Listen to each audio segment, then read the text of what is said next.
Karachi PS 99 में मुसलसिल media ते ख़बरूं अचण खां पोइ DMC ओभर वज़ीर ब्रोही ॻोठ जे मेन ग्राउंड में सफ़ाई सुथराई जो कम शुरू करे छॾियो।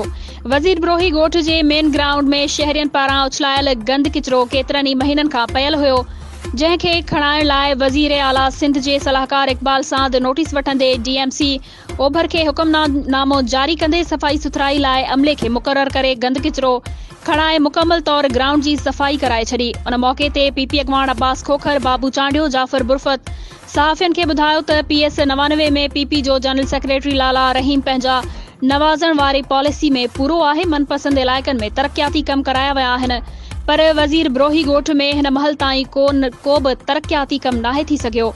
हुननि PP क़यादत खां मुतालबो कयो आहे त कराची में रहंदड़ पंहिंजे वोटरनि जी मालिकी लाइ कमेटी मुक़रर करे ॻोठनि लाइ जारी फंडनि जी जाच करे मुलविस माण्हुनि ख़िलाफ़ कार्रवाई कई वञे।